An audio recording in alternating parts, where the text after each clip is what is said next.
Good morning, everybody. Welcome to the NBA Daily. Coming up, the Cavs are the first team to 50 wins. The Lakers are the 2 seeds. And since it's award season, we're giving out the dailies.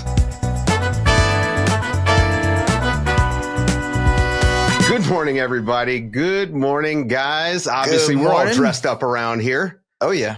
Yeah. Looking dapper, fellas. Yeah. Conan O'Brien, by the way, crushed hosting the Oscars for, since we talk sports here, and that is apparently a sport. That was a lot of fun. Before we get to the big games for the weekend, guys, let's a little bit of news from Friday night. We had a late Friday night news dump. Joel Embiid done for the year. So the Sixers have made the decision to shut it down. And guys, I think the biggest thing that we expected this. We kind of thought it was trending this way. And now we all focus on whether or not they're going to keep that pick. Yeah, they do. Yeah, I think that's the goal moving forward. I mean, Quentin Grimes got them their first win in a while, which was a whole ordeal. It was like the first time since the Eagles had won, which is crazy to consider. Oh, my God. Anyways, Quentin Grimes got that win. But to the Joel Embiid point, I hope this isn't anything that's going to ruin the end of his career. I hope he'll be able to bounce back from this. I hope the Sixers can get a great season out of him moving forward, because this would be a deflating way for an all-time great's career to end. That's the way I'm approaching this Embiid situation. It was nice to see him in good spirits with Quentin Grimes' 42-point game after the game, like hyping him up and such. So he's still going to obviously be a figure around the team. But yes, it's the off-court stuff that you just want to make sure that not only is he getting better in a physical way, but mentally in a good place as well. Yeah. Well, let's talk about the Cavs, guys. They had a couple big wins over the weekend. The biggest one was obviously that Friday night, the comeback win over the Boston Celtics. They were 1-2 in the East. And this Cavs team continues to clear hurdles and bars for progress. And they become the first team to win 50 games. They're 50-10. So you told us about the 40-20 club, the 50-10 club. They all make the finals. And I think the only team that didn't win was the Golden State Warriors that won 73 games. So, they are looking like a juggernaut. We love the Portland Trailblazers. They gave them a run for their money on Sunday, pushing them to overtime. But guys, the Cavs, I think they're coming out of the East. Yeah, no, I agree. I think that win over Boston is a testament to just the type of team that they are. Being down 25-3, it just felt incredibly deflating. It was like, oh, here you go. The Cavs can't win. They can't beat Boston. That's it, right? But the way they answered back, there was actually this sound up with Kenny Atkinson saying, hey, play the way you guys have been playing all season. Get your head back in this.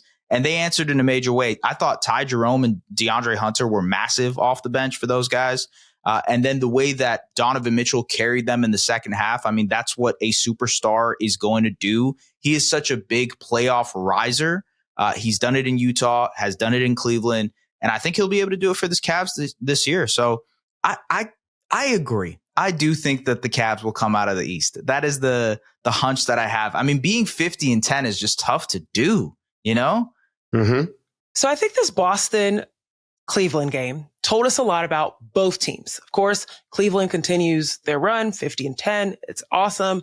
But on the Boston side, I'm looking at their ability to actually crush teams. Especially when you're talking about the playoffs. If you look at the 3 teams that we're thinking are poised to come out to the NBA Finals, OKC, Cleveland, Boston, of those 3, Boston has blown 8 more leads this season than the other 2, with a total of 18. The other 2 have 10. They've also lost 8 games where they've had a lead of 10 or more points in the game. Wow. Where Cleveland has only lost 2, OKC has only lost 4.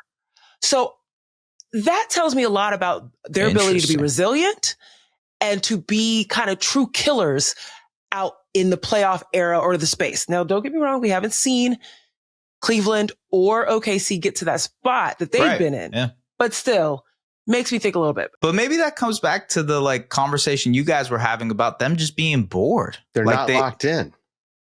I mean, I think there's a difference between not being locked in and being bored. But on the Cleveland side, we keep talking about Cleveland from a larger perspective in the league. 50-10 is huge. But I also want to give credit to this organization. This is the second 50 season win since LeBron left. Wow. That's a really big deal that they've now kind of turned the corner from the LeBron era and have gotten behind Donovan Mitchell and really been able to find a lot of success behind the surrounding pieces, not only Donovan Mitchell, but of course their presence inside, their 6 men off the bench, DeAndre Hunter adding into that group. Like, it's been a lot of growth for Cleveland overall, and kudos to Kenny Atkinson and the group for putting all that together. Yeah, but I like your point. Boston lacks a little bit of the killer instinct. And you know, some of this is like schematically they're able to survive it through talent. But it's a different beast this year. I think Cleveland's really, really good. They just beat the Nuggets also, Boston. Like, credit to them. They took care of business against the Nuggets, and everybody was saying how that was a different matchup for them. They're missing a couple guys. They handle business. So, like, I think some of the injuries from Boston's side is also kind of taking away from these comparisons that we're making right now. This is still going to be a really good team. And when they turn it up, I don't think there's any team that could really beat them. To your point, to both of your guys' point, it's about them turning it up and getting it to that umpteenth degree. Yeah, we're East heavy this morning, guys. Yeah. Jalen Brunson is Mr. Clutch. That's all there is to it. Jalen Brunson is must watch in the fourth quarters. I mean, Knicks games have gotten to be kind of hairy, like the Rockets, and they're throwing away some leads. They're trying to claw back. And Sunday was one of those days where they clawed back. They were down as much as 19. Jalen Brunson puts up 15 in the fourth. They get to overtime. The Knicks win the game. The numbers that this guy is putting up in the clutch, it's ridiculous, man. It's insane. He carries this team. Yeah. Yeah. It's like they kind of get him to that point. You know, the Knicks do their job of getting them into close games.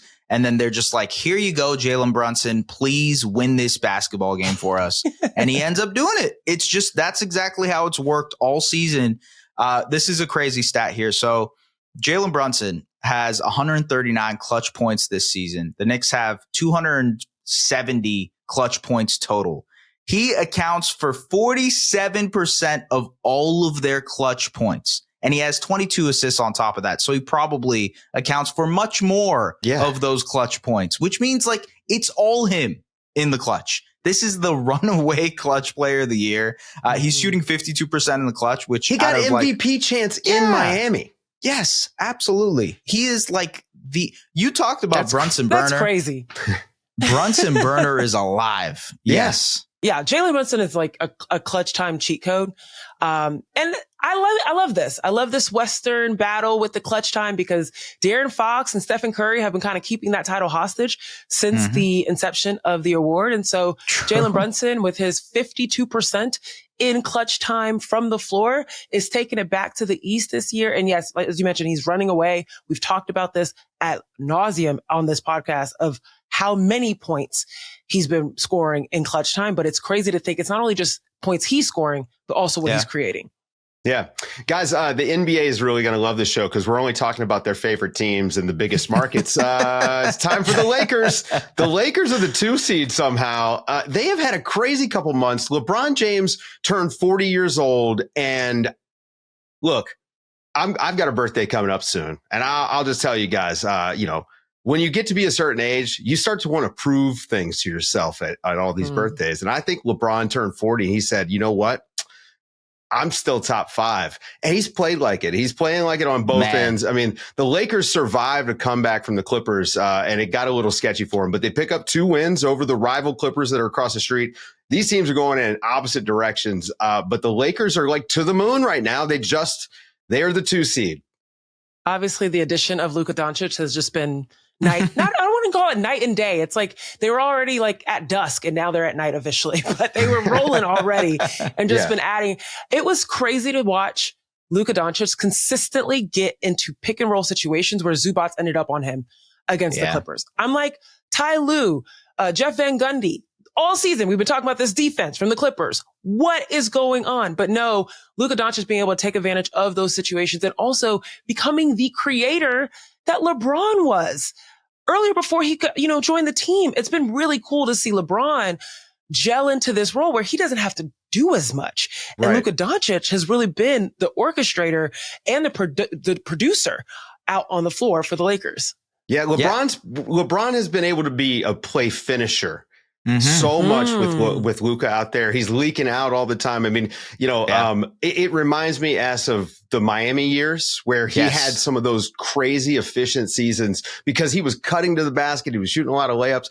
And here's the thing. And this is the craziest part is that LeBron added that last piece to his game. He became a knockdown 3-point shooter. He's shooting like 43% on the season. Statistically, his last 2 months are better than that MVP season in Miami. That's incredible. This blows my mind. Crazy to say that. He's scoring about the same amount of points. He's shooting the ball better. And I mean, the defense, look, it's not the same level as then. Of course. But it's ridiculous. He's making a case for himself to be either an all defense member and 100% an all NBA player. All NBA first team, absolutely. LeBron James, book it. I like it. I don't hate that. I mean, look, he has a lot of competition. We just talked about one guy, Jalen Brunson, who is making a name for himself right now for that award too. But at the same time, LeBron, I mean, the way that he's doing it and the team is winning. The other thing is like, how real is this defense? Because we now have like a 2-month sample, and I'll admittedly, a lot of that has to include Anthony Davis in this. Yeah. But there is now like a 15-game sample of no Anthony Davis, and then now Luka.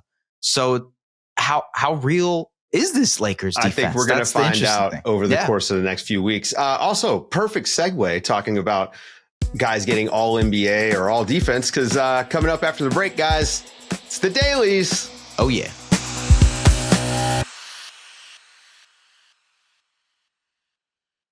Okay, so we've arrived at the 3-quarter mark of the season, and with the Oscars, we thought it'd be pretty fun to hand out some awards to this point. And, we decided to call them the dailies because that's what you do. You know, naming conventions being what they are. It's an excuse to talk about some guys is really what it is. We can mention some names and have some conversations.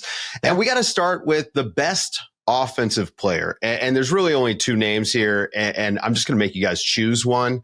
Okay. Is it Shai Gilgeous-Alexander or is it Nikola Jokic? It's nobody else counts. This is tough. This is so. I don't even want to go first. Zena, I can go first. I can go first. All right. Yeah. And this is what my breakdown was.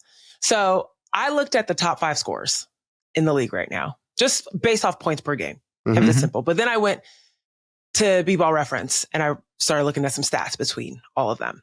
Now, if you look at Shai, you look at Nikola in this group. Nikola. I don't know why I said Nikola.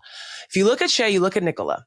Shai is statistically the best scorer 101 among these top 5 scorers. He's also the best overall with his shooting ability, and he is utilized the most in his team's offense. He's also heavily utilized and the most utilized on defense, which I actually think makes his offensive ability even more impressive.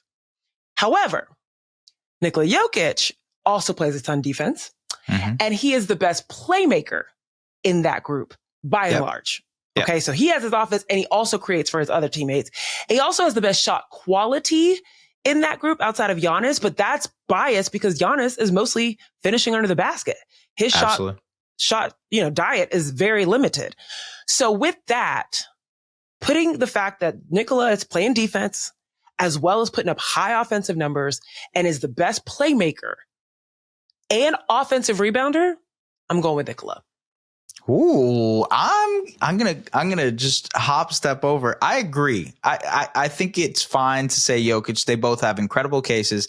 I'm gonna say Shai though. I'm gonna fight for Shai here for a little bit because I think Shai is having one of the best, if not the best, mid-range scoring season of all time from a guard, shooting 60%, nearly 60% on those 2-point attempts. He is dominating at the rim. So for his position, you could argue that he is the best offensive player. Now, best offensive player in the league, comparing him between Jokic, I actually think the defensive side of the ball is probably part of this conversation because Shai has been so integral to what OKC does on the defensive side that he generates tons of turnovers, gets the Thunder out in transition, and they're an incredible transition team. Shai is an incredible transition player and scorer. He's been a great 3-point shooter. He leads the league in points per game. So I'm going to say Shea. But by the See, way, I could take that Shea point and I can make it for Jokic too. You can make it for Jokic. Jokic gets a lot of steals. Jokic obviously rebounding. Jokic is constantly looking ahead. We're splitting hairs that are like, it's like it's incremental. Yeah. But it's Jokic. So I think Jokic, he's the best offensive player. By the way, this is not almost MVP. Maybe ever. Like, I mean, it's debatable. we should separate this from what MVP is, because MVP will be a different conversation, and ultimately, I think record and winning and all that type of stuff will be baked into the MVP conversation. This is just that's a good point. Offensive player. I like that. Yeah. See, here at the Dailies, we're adding context to these conversations. Yeah, it's not a complete unknown. Speaking of. Something we've talked about is the Defensive Player of the Year award and how it's a little bit biased towards, and Zena, apologies. It's biased towards bigs. I get it. I get so, guys, through 3/4 of the season, here are our nominees for Best Perimeter Defensive Player. This is where we would get the musical number. Dyson Daniels, Toumani Camara, the Thompson twins, Amen and Asar. They're just constantly grouped together. Chris Dunn, which is a great call, and Alex Caruso. So, guys, tell me, who's your best perimeter defensive player of the year? I'll jump in here. I'm going to go ahead and say the Thompson twins win it together. They'll just walk up together on that award and just take it. And, they don't share a bank account, do they? They probably do at some point. So I think it's those two. They're both top 10 in deflections per game. They are absolute hounds at the point of attack. They dominate the game in pretty similar ways defensively, just with their length, their activity, their size, and their speed.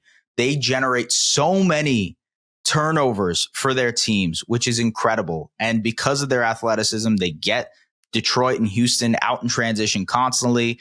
I think it's them by far. Not by far. I can't say by far, because all of these guys are really good. And Dyson Daniels is having a really special season when it comes to deflections. But these two, they're impacting winning in a massive way, and doing it as perimeter defenders, pretty tough to do. Zena? I really, really like that. The Thompson twins as an option. I'm obsessed with the Thompson twins. I feel like on the Amen side, Tari Eason would have a feeling about that, because they commit their terror together.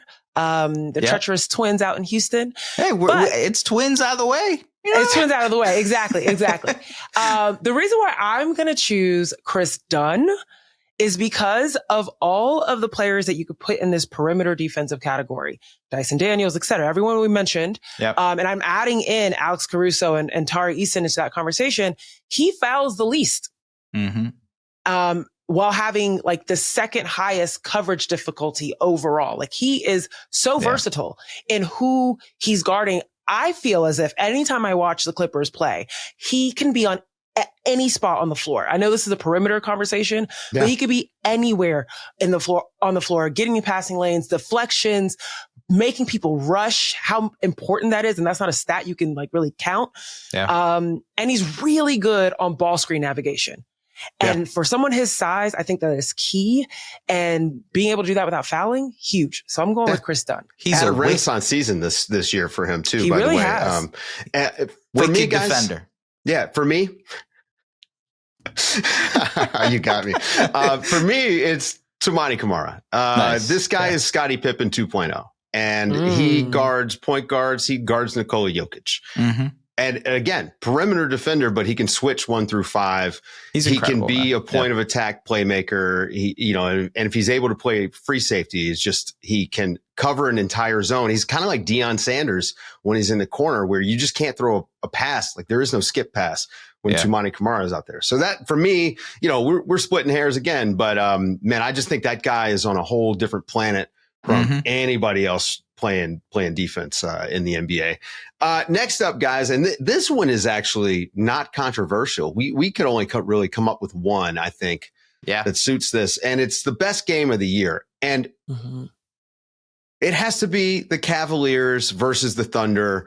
We had so much build up to this game. It was the two best teams in the league, and the game actually delivered, which is super nice. Everyone played, wasn't a blowout. We got to see, what really felt like a playoff atmosphere. Right. Like, I mean, if that had been a championship level game, I mean, the tension in the air I thought was palpable. That's the game of the year. Yeah, I agree. No, I don't think there's any other game that's really in consideration. You could talk about Luka's debut or the Mavericks-Lakers game. No, this had it all. Yeah, And this one's like a head above the rest. Yeah. The win streaks, like there was so much on the line this early in the season. And when you think about the narrative that's been around the NBA about not having these type of big regular season game. Yeah. I was going to say pregnant in that sense, but like these pregnant moments, right? Yeah, like these big pregnant moments where there's so much anticipation, et cetera.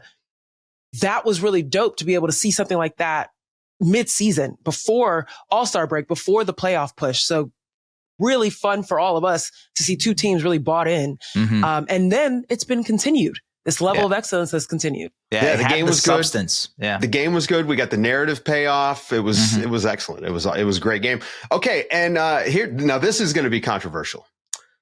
Okay. Best player in a supporting role, and here are our nominees. It's Malik Beasley, who we have been talking about quite a bit here, and what he's doing for the Pistons, shooting the lights out.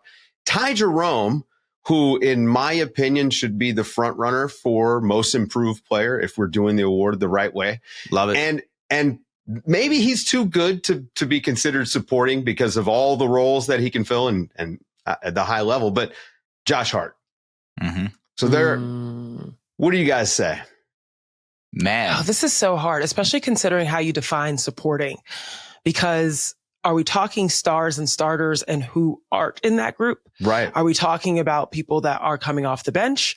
Yep. Reserves? And, that's kind of how I looked at it. If like someone that's not starting, but they're coming in and keeping pace. They're coming in and keeping the status quo for their team, and it's leading to wins. And then they're also coming in and being a game changer and doing something and elevating the play of their team. And Ty Jerome has been doing that all season long, including in this recent win over the Portland Trailblazers. I don't know anyone that feels as fearless as the person they're coming in for, which Ty Jerome comes in for Darius Garland. And having seen Ty Jerome up close and personal from the Warriors' perspective and coming in behind a Stephen Curry, I think that season was so discombobulated that a lot of people discounted just how poised of a guard and also a straight assassin that Ty Jerome it can be and is. And so now we're starting to see that competitive juice come out in Cleveland, and he's really elevated that reserve play, but also just being able to close out games too for Cleveland. Yeah, I love the Ty Jerome pick, and I love the most improved shout for him because I do think that's like the heart of the award when it comes to just thinking about guys that improve around the league. A guy who went from basically like fringes of the NBA to becoming one of the most important players on one of the most important teams. That's the type of guy you want to award. I want to shout out Malik Beasley because I think he was a guy who kind of bounced around over the last couple of years, was on good teams, but never really got an opportunity, like was on playoff teams too. But he has morphed into one of the most important players for the Pistons. And I think part of that is just off the court too, because he's been a veteran. If you listen to those guys in post-game press conferences, Kate has talked about it, having his presence and just the joy that he brings to the game every single night has actually changed their approach. One of the biggest things for the Pistons was adding a winning culture, and Malik has done that. And he's doing it off the bench, like Ty Jerome. 49 games, he's played all of them off of the bench. He's averaging nearly 16 points. He has had one of the best shooting seasons in the last little bit here, like on par with Clay and Steph, which is crazy to think about. Obviously, different types of shooting, but it's just the efficiency and volume has been ridiculous. So I think I'm going to go with Malik Beasley because he's been so important for them on and off the court. I love it. And again, Josh Hart, that's going to be my pick. It's because Josh Hart is 6'4" and can lead your team in rebounding. He's going to maybe lead your team in steals, and he's going to definitely lead your team in, transition buckets. Yes. And he also can guard the other team's point of attack, like their best player. I just think when you've got this super Swiss Army knife, that is the key to every successful team. He's the brutalist. Josh Hart, there was, in my opinion, I thought he had a really good case for being an all-star. And when you think about like, he's an all-star at being a jack of all trades. Yeah. Sort of like the best supporting role player. It's hard to get those guys in the So you guys all-star agree with me conversation. that it's Josh Hart. See how that worked? All right, guys. And finally, our last category here, and this one is very, very close to our hearts. The best player in a podcasting role. And, there are three guys that come to mind. First and foremost, we got to tip the cap. You had a hell of a career. Paul George, now retired podcaster, again, put up more podcasts this season than he appeared in wins for the 76ers. I mean, that is just legendary. Hang it up in the rafters. I think these other guys are obviously runner up, but we got Trey Murphy and we got Cam Johnson, who I was made aware of now hosts the Young Man in the Three podcast. Yes. Yeah. I've got a late edition.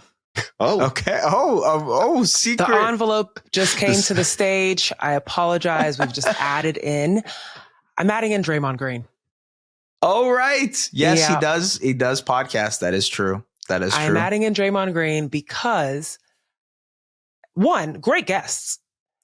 Two, really honest criticism and critique of other games and other players and, also his own game and his own team. And just the efficiency of getting it out.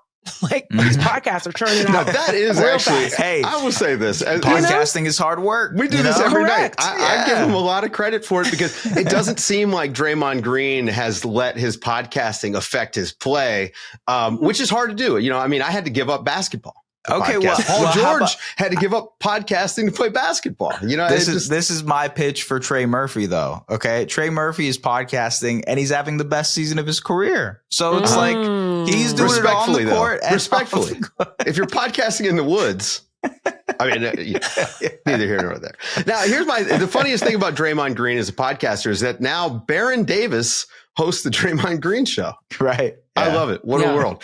All right. Thank you guys for going through that with me. That was a lot of fun. Before we get out of here, our BetMGM picks of the week, our game of the week, guys. I think the Thunder have like games of the week. They've got the Rockets and the Grizzlies this week. And then we're going to get Warriors Knicks. And I believe we're getting Lakers Celtics too. Yeah. This is kind of a week. So what's your game of the week? I'm thinking Warriors Knicks. Ooh. Yeah, both teams have something to prove right now. You're looking at Warriors that just lost to the Philadelphia 76ers. They should have had that handedly. Right. But Jimmy Butler was absent. And so now it's going to be a factor of, is it really the Jimmy Butler effect? He'll hopefully be back in the rotation for that game. They need to figure out if was that a fluke when Jimmy Butler arrived and they were winning, handedly, or is this something that they actually can sustain towards playoffs? And then the Knicks, we've seen them lose games that they should have won in these last few weeks. And their offense has been looking sluggish. They've been looking like they've been dominated on the inside. When you look at Warriors, they don't really have that much of a space person in the middle of the paint that can dominate. So maybe Quentin this is an Post opportunity erasure from Zena there. I think Post is going to be a hard matchup for Karl-Anthony Towns. Time out. I'm talking about scoring. If you look at Quentin Post's correct, exactly. You look at Quentin Post's number, he shoots more threes than he does at layups, which is crazy, but it's just truth. So now we'll see. And Mitchell Robinson's back for New York. He played pretty well over the course of the weekend. We'll see if he can pick up and have an impact against the Warriors that have Draymond Green and Quentin Post in the middle. I'm going to go with Warriors Celtics. Sorry, not Warriors Celtics, Lakers Celtics on Saturday. Yeah. Can you imagine like the defense of the Lakers at this point testing out with the Celtics and the stretch five and kind of like 5-out offense they're doing? That's exactly the type of test I want to see this Lakers do. So give me that game 100. All right. And our sicko game of the week this week, Blazers Thunder. This game is going to, Denny Avdija is having an amazing season. Just put up a 30-point triple-double in the loss to the Cavs. We've been talking about the Blazers for a few weeks now. I think Chauncey Billups deserves a lot of credit for the way he's got these guys playing. And obviously the Thunder are the Thunder. And they lost to the Thunder. The Trailblazers lost to the Thunder by only 10 points last time. They got to within like 5 or 6 in the last few minutes of the game. I think it was 7 actually. this is going to be revenge tour for them. Good Blazers team. Really, really good Blazers team. Good podcast team. Good podcast team. There you Great go. show, guys. Thank you guys for dealing with us and our goofiness today. We appreciate you guys listening. Don't forget, join the Discord. Come and hang out with us. We're talking hoops all the time. And, subscribe, like, leave us a positive review, shoot us an email, all those things. For Zena, Keita, and Baraheni, I'm Dave DuFour, and this has been the NBA Daily, the Dailies edition.